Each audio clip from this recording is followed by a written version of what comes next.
In today's episode, I sit down with Matt Bortis.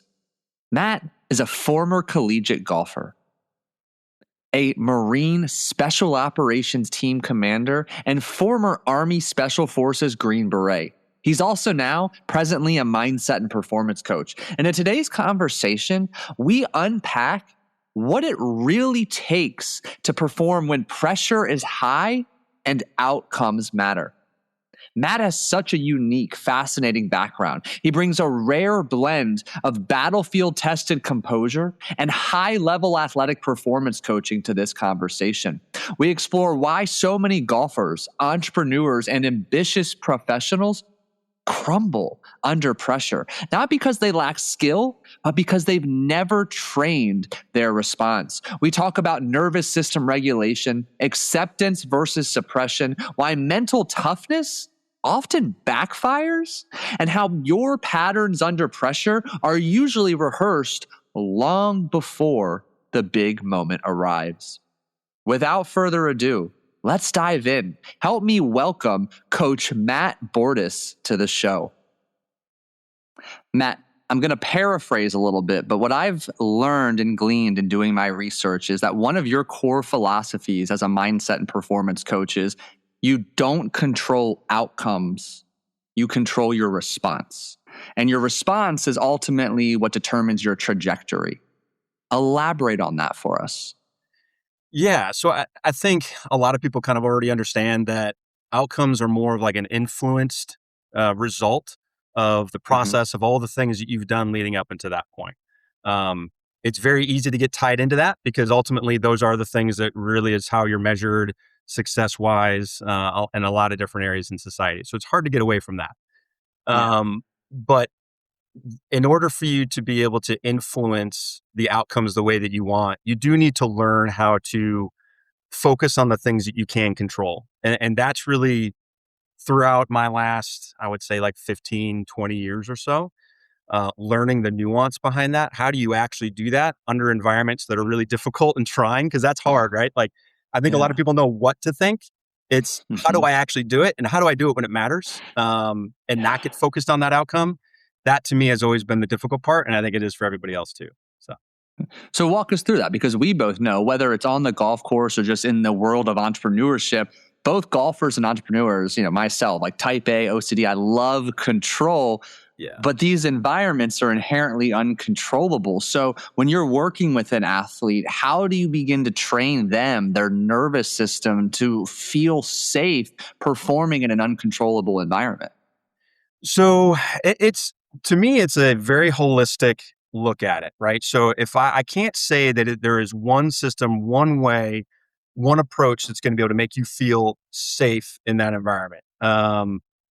So it's really about softening your response to a lot of those different things, right? You're softening your tie, the way that you perceive stress or the physical manifestations of it. So increased heart rate, your hands can start shaking, feelings of anxiety, those sort of things are going to be there. So I think one of the things that we do work through a lot is just understanding that those things are not necessarily a threat.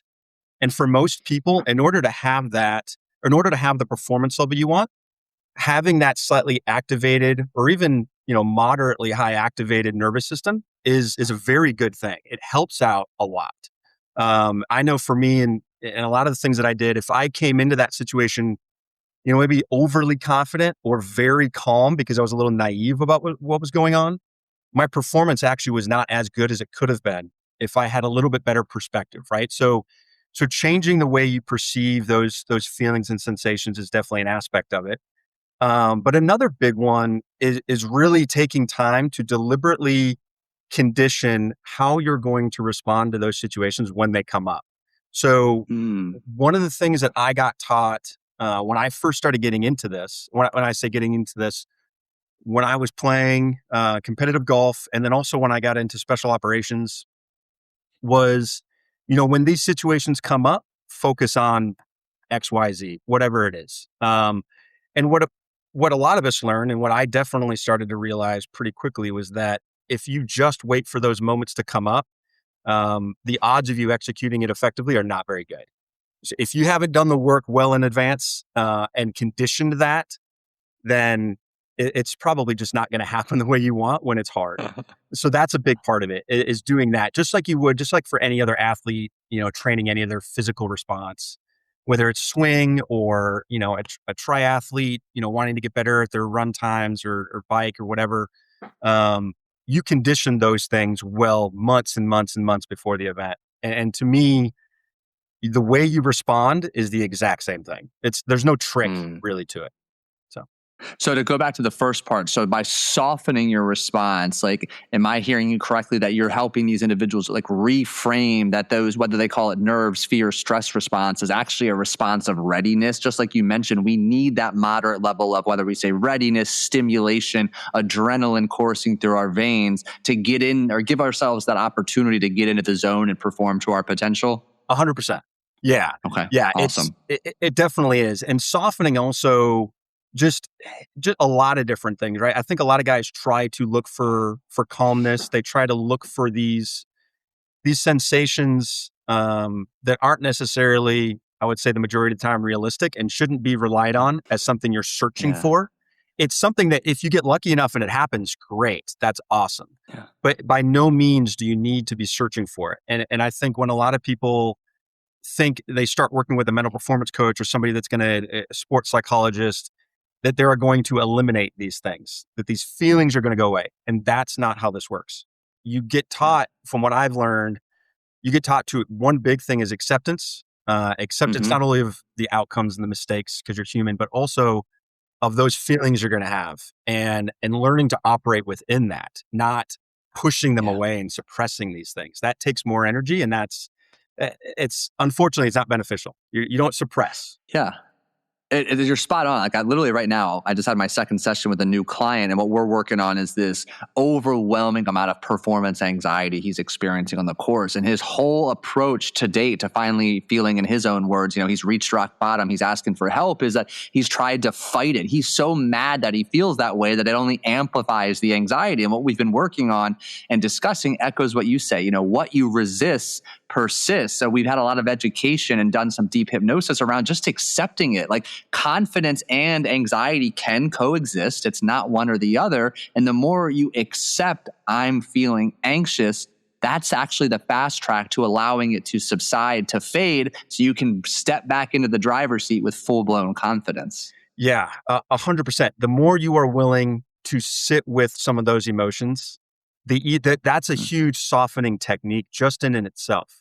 And especially coming from the background in the special operations community, there's a lot of suppression of emotions, right? I think the standard response to difficult things is compartmentalization, whether it's compartmentalizing family, personal stuff, compartmentalizing, maybe you're in a wartime situation, you got a guy that just got hurt, whatever it is, you're compartmentalizing those things. And that will just make it build up. Eventually, there are short-term reasons why sometimes that's beneficial, but long-term, that will build up, and that's going to hit you harder than if you would have been willing to sit with some of that stuff.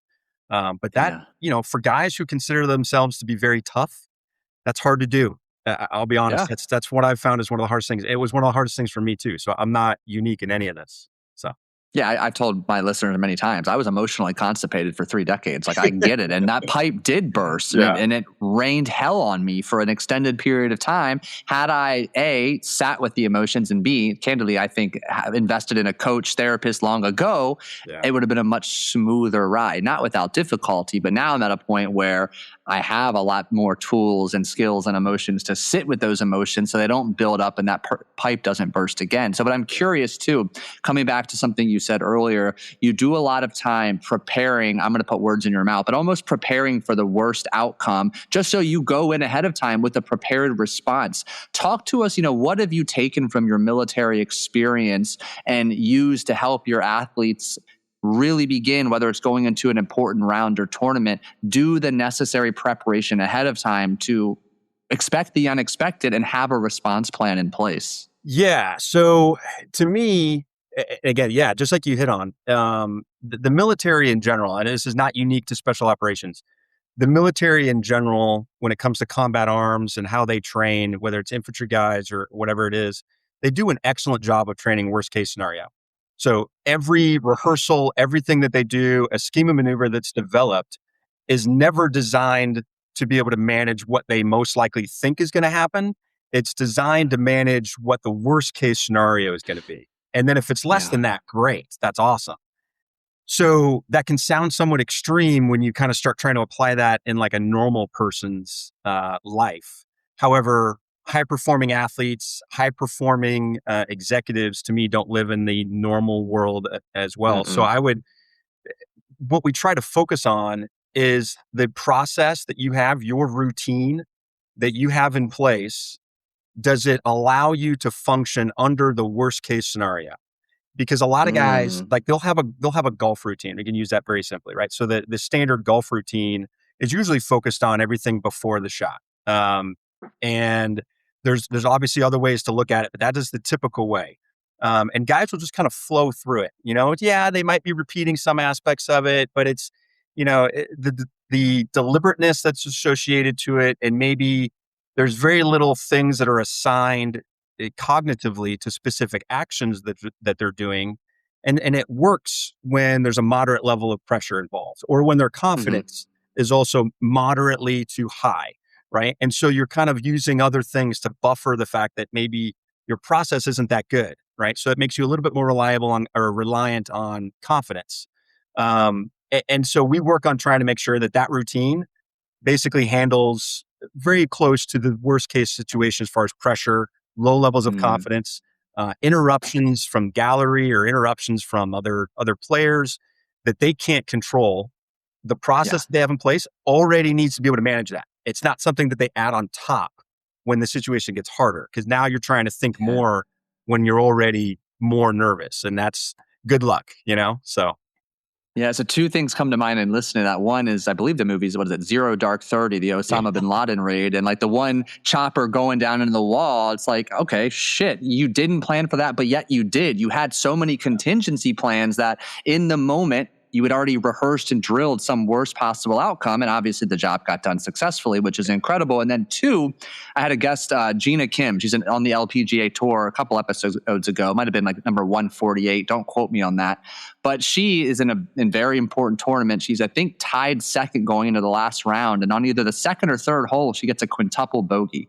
And it's like, okay, I can throw in the towel, or I can just continue with my process. And she ended up, I think, finishing T2 that tournament by like a stroke or two. So obviously, if she didn't have a couple unfortunate instances on that one hole, she probably would have won the damn thing. But again, it highlights really taking the time to prepare ahead of time. So what does that look like tactically for your athletes? How do you work with them to go through that process? Yeah, so it's very much, and this methodology comes from my time in the military as well, just as far as like the fundamentals behind it. But it's a building block approach, and I think a lot of people throughout, I bet you the military got it from the business world, honestly, and from other places. But that's where I was taught it really. So it's start as easy as possible, and then slowly start integrating more stress, more pressure to something you've already been taught. And Mm-hmm. so what I work with guys on is well, I guess to start, one of the flaws that I felt when I was playing collegiate golf was the rudimentary answer to getting better at pressure is to just train in an environment where there's more pressure. And that Mm-hmm. is going to just inoculate you to that, and you will just handle it better. Um, One of the things that I always struggled with then was, okay, so I'm more accustomed to that specific type of pressure in this environment, but I haven't really developed a way to manage it if it gets worse. Or really even outside of this environment that I'm not necessarily inoculated to, I haven't really developed a technique to be able to manage that. Like, what do I do with Yeah. this feeling that I have, and how do I Yeah. redirect this? And so that's the first thing I teach guys is first, okay, how do we start developing your ability to recognize when you're going down a path that's not productive? How are you going Mm-hmm. to break that cycle? And then how do you bring it back to what is productive? And we Mm. do that in a very safe, controlled environment to start so that you get the feel for it. You get to understand how your mind's going to work. You get to understand also that the more you do it, the more efficient you're going to get at it, obviously. And so you can gain some Yeah. confidence with it.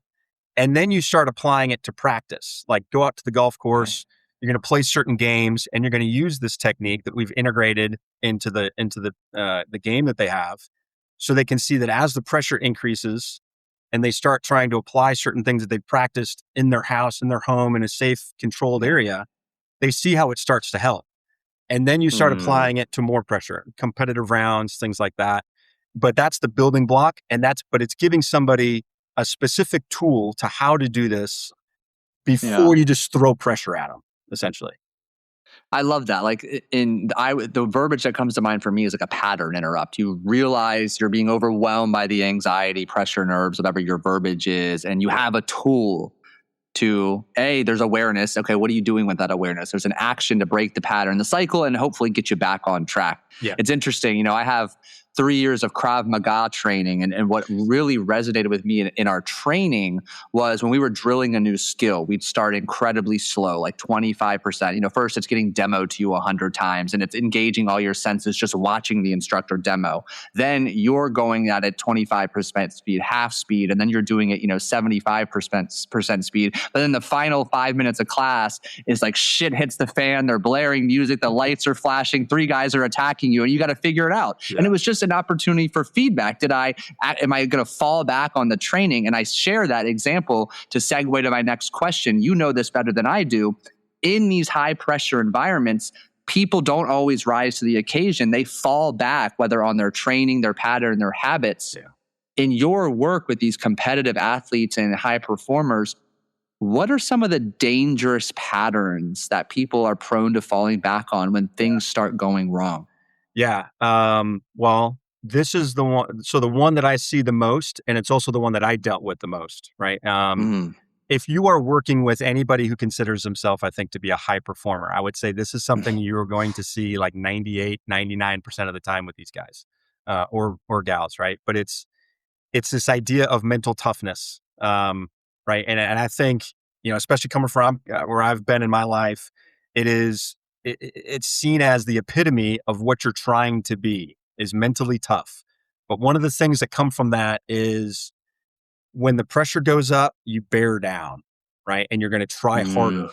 And I think, and that's the thing. So when you can take this out of a competitive environment, right? So if you're trying in a golf situation, right? And you're just trying to get one shot executed well and trying to let go a little bit. I think for a lot of guys, that is the environment, at least that I'm working with.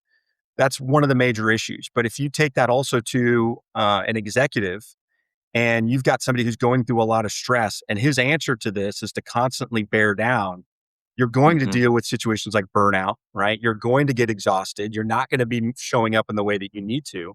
But it's because you've conditioned that when those feelings, when that environment presents itself, that is your response, is to bear down. Yeah. And if the biggest thing that you're trying to do as, an athlete is you're playing a sport where the answer is actually you need to let go. You need to trust and be able to just rely on what you've already done.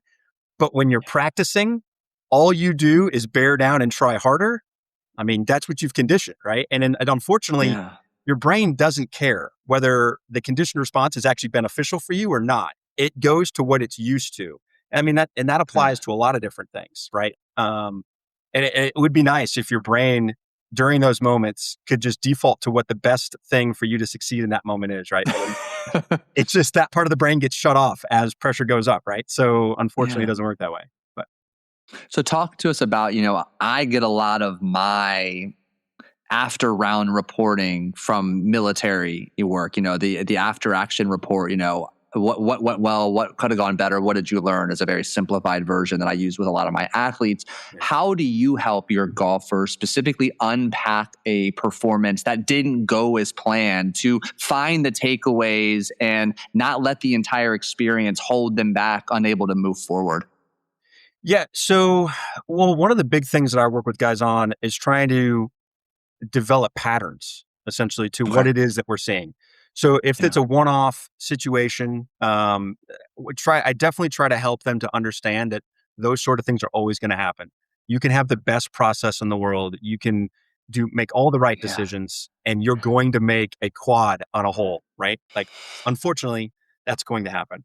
There was a 10 in the Masters on Sunday. How's Yeah, me? right? So It happens to the best of us. exactly. It absolutely does. Yeah. And when you win, those mistakes that, you're going to get away with some of those, right? You're not going to make the 10. But it doesn't mean that the things that were outside of your control weren't always still there, right? They were still totally possible. So getting guys to be able to focus more on how do I see things with clarity that are patterns instead of just one-off cases, that's huge. But also trying to focus on how did you respond in those moments? Obviously, that's a huge part of what I'm doing is I'm going to focus more on that. Whether even if you're playing well, are you able to let go of that result after a given amount of time, right? And you can be playing really well and you're kind of riding a little bit of a high. There's nothing wrong with that. But you do need to be able to let go of those positive shots, the good things that are happening to you, the same way that you would for the negative things. So that's essentially what we're looking at, right? It's patterns. It's how are you managing the controllable things that you can actually do consistently day in and day out? Yeah. And understanding what's the difference. What is a controllable versus what is an uncontrollable? Because there are people that don't seem to clearly know that. And then they start making also a lot of these like judgmental statements, about themselves, whether it's, I should be better than this. I've been dealing with this for so long. I should be past this. And those are obviously detrimental to a lot of things for you to be able to move past and move forward and kind of also see things clearly. So like what I'm hearing as I listen is like there's a resiliency factor here, yet there's also a necessity for that resiliency to be mirrored with some form of recovery. Yeah. And I don't know if it could be directly time away or just indirectly some form of recovery space or time to let the past be in the past, let go and move forward. Like how do you educate your competitors, your athletes on the importance of whether we call it recovery or downtime to facilitate their growth and progress? Yeah, so I integrate it honestly into everything that we do.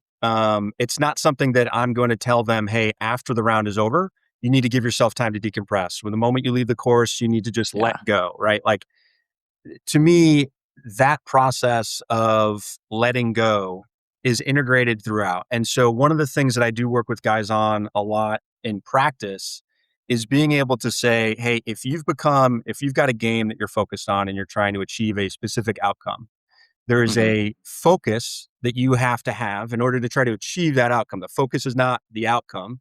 The focus is on the process of something specific that you want to, hone in on. Yep. As you're doing that, one of the things that can still happen is you can get, especially as you're learning this, you can get overly stimulated. You can start getting really frustrated about what's going on, right? And this is kind of where what we were talking about before, the recognize, and then how do you break that cycle of recognizing you're going somewhere not beneficial. But one of the things I talk to these guys a lot about is if you're recognizing that, hey, what's going on? I'm getting overly stimulated. I'm getting overly frustrated. You need to start walking away. That's okay. Most people who come to work with me are not mentally weak, right? They're very mentally tough. So they don't need to practice bearing down when it's hard. They need to practice letting go when they get overly frustrated. And so we do that in practice. And then we start integrating it throughout, right? But it's on the golf course, in between shots. How do we let go of just everything that's going on? You're not going to stay focused for 4.5 hours, right? So the letting go aspect is incorporated there. It's incorporated in practice, and it's incorporated after the round is over as well. And if you don't do it, to me, holistically, and it's not just about golf, right? This is also a life thing. Golf is a manifestation for a lot of the athletes that I'm working with. Obviously, it's a manifestation of just how they go about their daily lives, because that's what you're doing the majority of the time. And so that's where these things are getting conditioned. It's just showing up in a competitive round or in a competitive event. That's really it.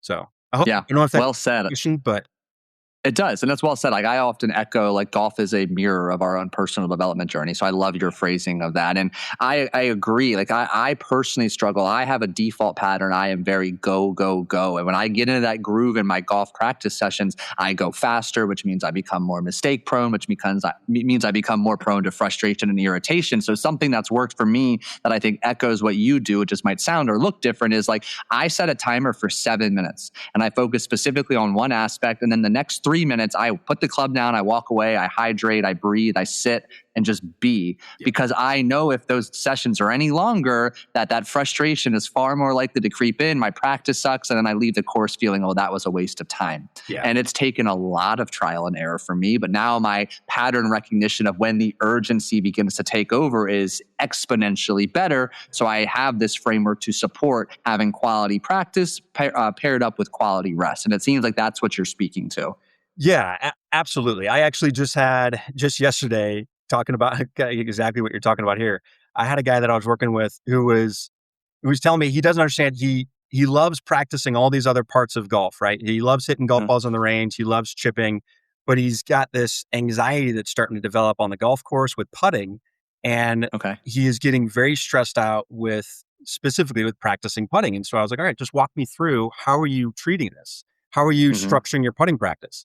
And it's one of these drills. And again, this is a drill that I see a lot in when guys start getting introduced to college golf. I saw this a lot, and it doesn't make it wrong, but I do think it's leveraged sometimes too much.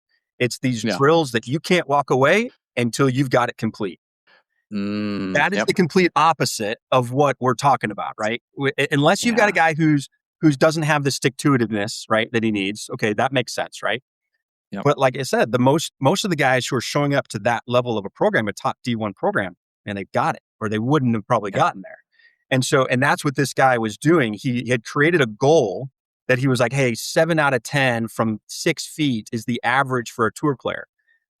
He was like, okay, I'm going to do 8 out of 10. So it's like, I knew that was going. Right? Yeah. So the standard now, I'm going to be better than a tour player, and I get it, right? The intentions are all great, but he just gotten so off track with that, and then he wouldn't allow himself to leave, and before you know it, the guy smoked. He's like, I don't want to do this anymore. And then it's like, well, yeah, of course. Now every time you pick up a putter, you're associating it to that you've done over months now. So, and you see how easy it was actually able for you to do. Well, now that we know, you can actually do it the opposite, right? We just have to change this. But that's just, as an example of just something very recent. So I'm so glad you shared that, because I know that's a nuance that so many people listening likely struggle with, because you're right. It's all over social media. Set these micro goals within your drills of practice. And I think you would agree there's merit and a time for that. But if that's all you're doing to train an area that already frustrates you, you create a breeding ground for more frustration. Absolutely. So a couple times throughout our conversation, we've come back to this theme of mental toughness, bearing down. I love how you describe that. Vulnerability. I always teach and coach that it's a superpower. Specifically as men, generalizing, we are taught the opposite in society and our upbringing. Vulnerability is a weakness. You should never be vulnerable, be emotional. How do you talk about vulnerability with your clients? Or tell us a little bit more about how you've seen it either personally or professionally help you or your clients get to that next level. Yeah. So, I think a lot of guys struggle with forgiving themselves when they hit a bad shot. Right? That emotional carryover that happens to the next shot. That's huge. And the pressure that, especially a lot of young guys, a lot of young kids coming up have, regardless of where that's coming from, but they have a lot of pressure on themselves to execute and to have the outcomes be what other people expect so that they can achieve whatever it is, a D1 program, a scholarship, right? Sometimes unrealistic expectations are put on them. And so it just fosters that. But one of the things that I try to, once it's very clear that that's something that a guy needs to work through, it does help coming from, a special operations background when it comes to this, because there's a perception amongst a lot of people that those types of people are the epitome of tough, right? The epitome of masculinity and, the tough guy thing, right? Like the movies help, obviously. And one of the things I try to tell them is some of the best warfighters, some of the best operators that I have been very lucky to be able to work with are the people that are the most compassionate, and they have the most open ability to love. And I say that because love for men, a lot of times, to be open about not just being able to love other people, but being able to love yourself, which to me is a huge aspect of forgiveness. That is one of the strongest emotions that you can leverage and you can have. And that takes a level of vulnerability to be able to get there. That's also why, coming from that background of, guys that are working in arguably some of the most difficult environments possible, the guys that are the most effective, the guys that will put it all out on the line and be there for you in the worst situation, once you get to know them, you start to very clearly see this isn't them being mentally tough. This is because Yeah. they have a strong ability. They're very compassionate, loving people. And that's a side of that world that very few people get to see. Very few. So yeah, opening people's eyes to that I have found, at least helps to break that initial wall, that initial barrier, to get somebody to let go a little bit and understand that, hey, I don't need to be so hard on myself. Like, it's okay. I love that. So speak to the listener right now who resonates with that. But I observe it all the time. It's the person, and maybe I'm because I've been guilty of it for a while of my life, like who continuously intentionally puts themselves in difficult circumstances, almost as a way to like constantly prove to themselves, see how tough I am, see how tough I am. So for somebody listening who that's their story, their pattern, what words of wisdom would you share with him or her?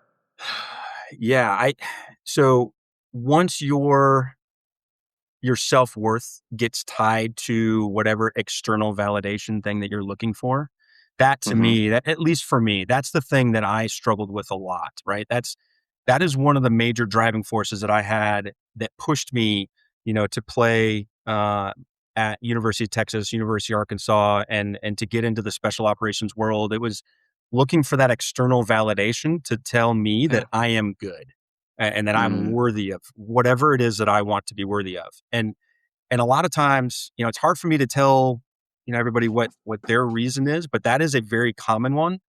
And what I found was that the more I'm willing to just separate from that and take deliberate time to remind myself that even all of the positive things that I have achieved doesn't actually make me any more worthy of anything. And really, like in the end, people forget yeah. about it. It's not really something that sticks. And that's why you Yeah. get that thing, you achieve that thing.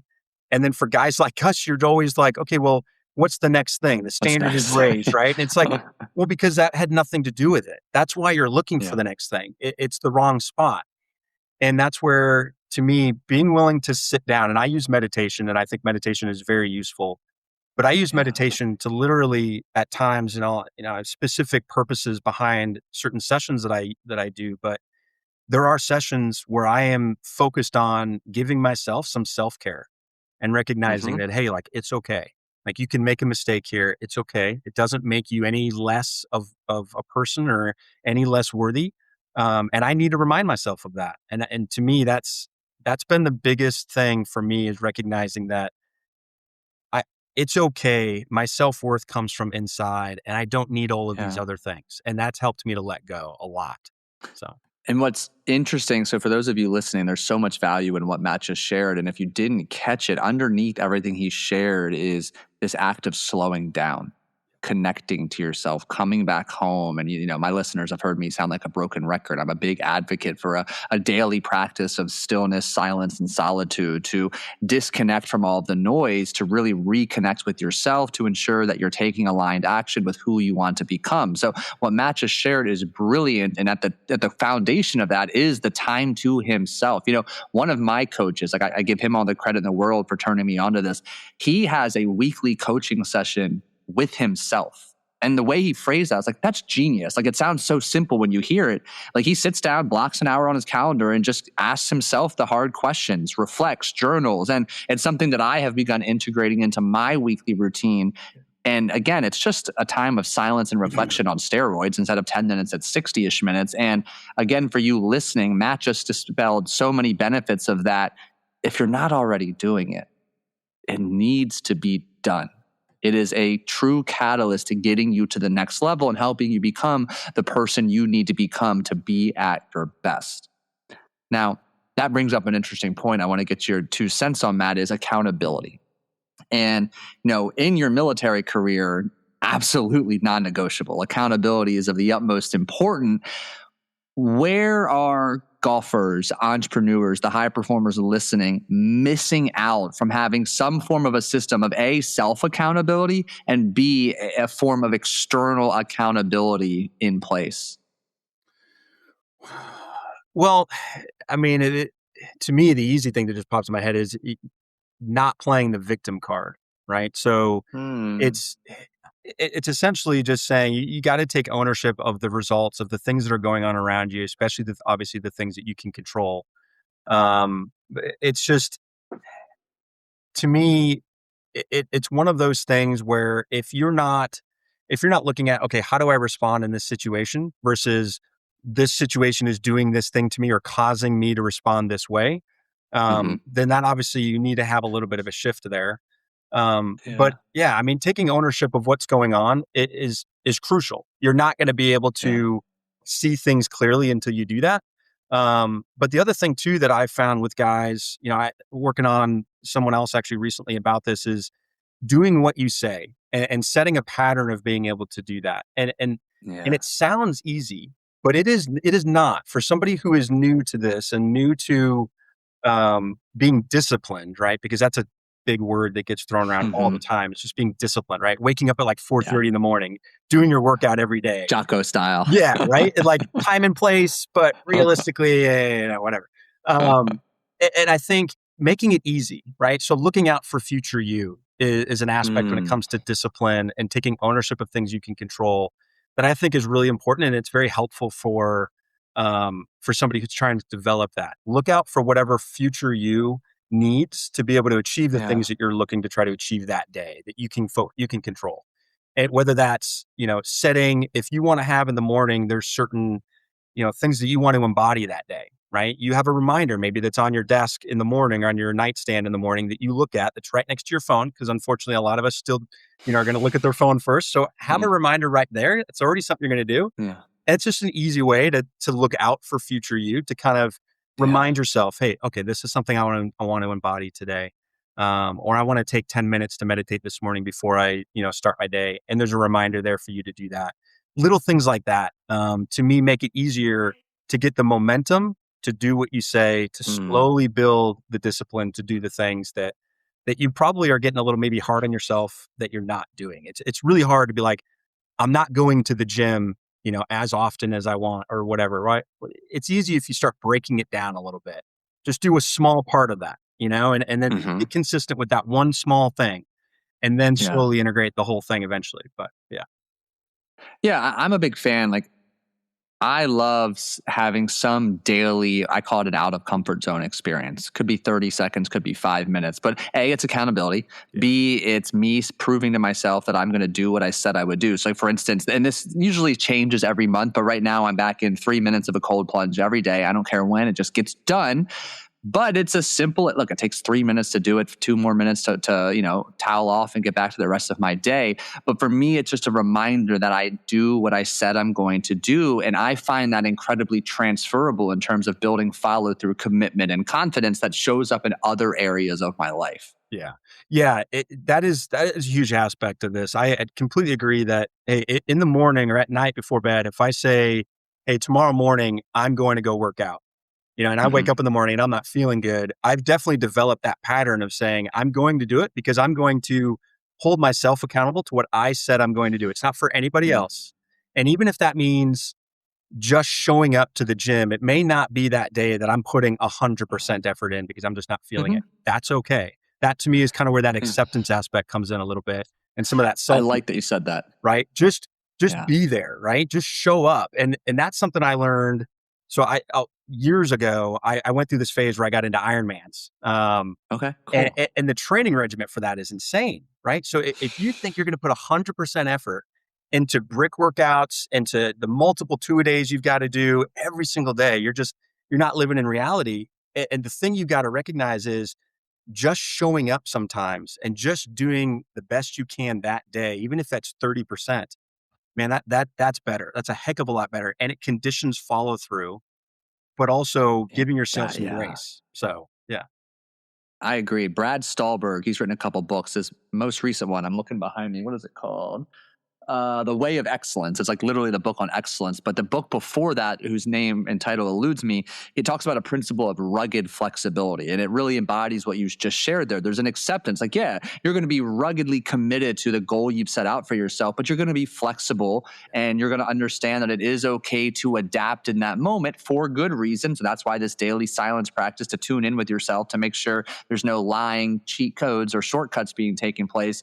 it's a really good framework to help you understand perfection is never the goal. Acceptance and still showing up is what builds consistent results. And then two, I'm wondering if you agree with me on this. Like, I'm a big fan of don't miss twice. Like, look, I've got, well, he's like 17 months old now, but when he was an infant, I had the best plan in the world and he's up 6 times in the night. Yeah, I'm not getting up at 4 a.m. to go work out, but I would never miss twice in a row. Because that's a way to practice grace and flexibility, but not get too far off track from the original goal. Yeah, it is really easy. So when I was a single guy, I would say it's a lot easier that you're to expect that I am not going to miss a workout, right? Yes. But the more responsibilities, the more roles you have to play in life, the more outside things are going on, the less likely that's going to happen, right? So I mean, I would say without thinking about it the exact way that you did, I mean, I like it a lot because I think it's definitely something that I do and I haven't really even thought of it that way. But yeah, my wife has taught me to be much more accepting of, I'm going to miss a workout today. It's okay. There's too many other things that went on or that's going on. And it's also not the priority anymore, right? Shifting your priorities, you should have that flexibility to be able to do that. But you're right. If this is something that I still hold as a priority for me holistically, I'm going to find time, whether it's tomorrow or the next day. We're going to get this in. It just might not happen today, or it might not happen. Hey, I said I was going to work out at 7:00 in the morning. Something came up. You don't need to be so rigid about it, kind of that military attitude about it. Like, hey, I'm doing it at 7 a.m. because that's the time that it was set for. Maybe you got to do it at 7 p.m. and that's okay. So, yeah, I like that. So one of my favorite questions to ask all my guests, Matt, and I'll get you out of here on this, is imagine that centrally located on a golf course is a massive billboard, viewable by all 18 tee boxes, and you have an opportunity to write your final message or takeaway on this billboard for all to see. What are you writing on that billboard? Oh my gosh, man, they're putting me on the spot. That's kind of tough. Man. Yeah, I'll be honest with you. I've never been the best at like catchphrases, or little things like that. I've never been like the motivational guy.